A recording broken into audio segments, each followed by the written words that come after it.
Nagsimula ang kwento kung saan isang nakakatakot na kalansay ang lumabas at kinausap ang Knight. Sinasabing karapat-dapat siya bilang karibal nito. Sinabi ng kalansay na totoo nga ang mga sabi-sabi na ang Titan Nightmare ng kontinente ay bagay na bagay sa kanya. Pero dagdag pa niya, hanggat kasama nila ang mga puwersa ng liwanag, hinding-hindi sila susuko. Napaisip si San na parang ang kalansay ay parehong isang nakakatakot na walang kamatayang hari at isang marangal na mandirigma ng liwanag.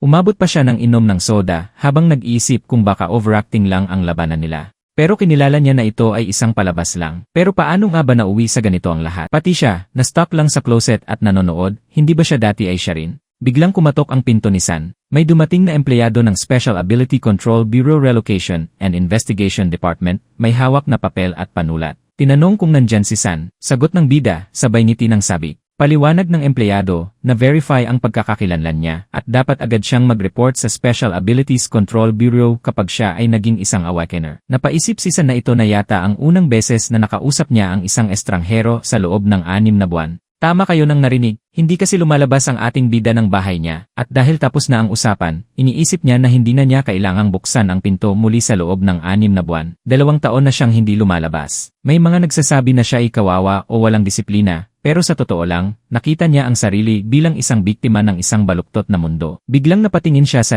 balita, nagliliyab ang isang mall, nilalabanan ng mga bumbero ang apoy. Ang nagsimula ng apoy, ayon sa ulat, ay isang awaken na tao. Isang taong nagkaroon ng kakaibang kakayahan. Hindi nagtagal, nagkaroon ng mga ganitong awaken mula sa iba't ibang bahagi ng mundo, bawat isa ay may espesyal na kapangyarihan. Pagka-awaken, pinipilit silang pumunta sa ibang mundo sa loob ng 24 oras. Sa mundo kasi na ito, nagsasumon sila ng isang awakener. Para tulungan ang mundo na yon, bumabalik lang sila kapag natupad ang mga kondisyon at ilan lang ang buhay na nakakauwi.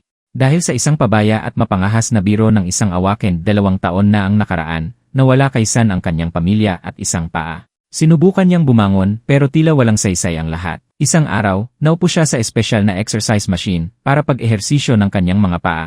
Yan ang tanungin ang sarili, para saan ba ito? Bakit ako natatakot lumabas? Biglang lumitaw sa itaas ng kanyang ulo ang isang transparent na system window na may mensahe, Dimensional Distortion Detected. Connection to Akasha System in Progress. Awakening of Unique Skill. Unique Skilled Avatar has been awakened. Nagsimula ang countdown, 24 na oras bago mag-transition sa ibang mundo. Sumigaw si San sa takot, parang biro ito. Paano nangyari ng ganito kabilis? Nagpakita ang system window ng babala. Kapag hindi pumasok sa travel portal sa tamang oras, magaganap ang forced transition. Napabukas si San ng closet ng mabilis. Naalala niya na ang pagbalik sa Earth ay tumatagal ng 1 taon, at dahil 10 beses na mabagal ang oras sa ibang mundo, kailangan niyang tiisin ang 1-0 mahabang taon doon bago makabalik. Nasa labas na siya, nakasuot ng kumpletong gamit, nakatayo sa harap ng portal. 3 minuto na lang bago ang transition, sabi ng system window. Nakahawak sa ulo, nag-isip si San, hindi ko kaya lumabas ng normal, tapos may portal pa rito.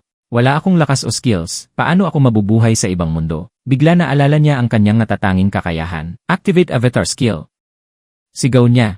Biglang lumitaw ang isang clone niya sa harap niya. Natigilan si San, isang perpektong kopya ng mukha niya ang tumambad sa knaya. Nakikita ng clone ang lahat ng nakikita ni San, parang nag-share sila ng parehong vision.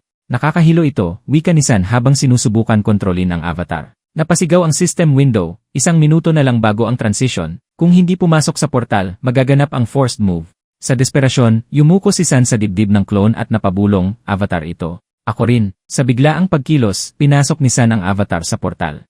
Tinanggap ng move portal ang avatar imbes na ako. Sigaw niya sa pagkabigla. Ilang sandali lang, naramdaman ni San na siya ay nasa isang makapal na kabubatan. Napabilis ang tibok ng puso niya sa takot. Dapat ang avatar ang pumunta dito, bakit ako nandito?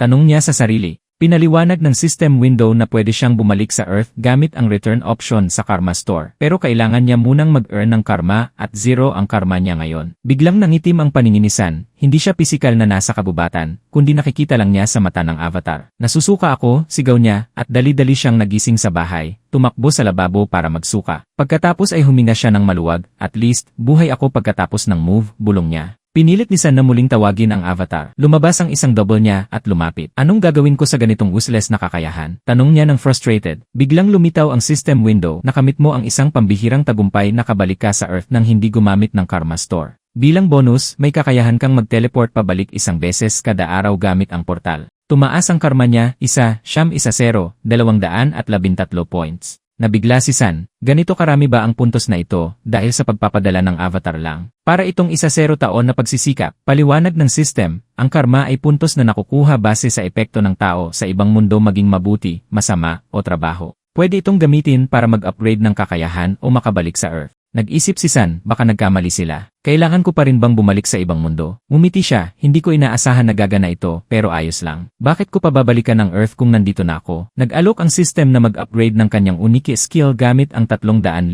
karma o mag-explore ng ibang status enhancements. Interesado si San, pinili niyang tingnan ang status upgrade. May option na regeneration para sa 10,000 karma. Ano kaya ang regeneration? Tanong niya sa sarili. Pinindot niya ang buton. Biglang may kakaibang pakiramdam sa kanyang mga paa. Tumingin si San sa kanyang mga paa nang may pagkamangha. Ganap na gumaling ang mga sugat at pinsalang naging dahilan ng kanyang kalungkutan at pag-iisa. Na-update ng system, ang regeneration ability mo ay lumampas na sa standard level 1 threshold. Nakakuha ka ng bagong skill.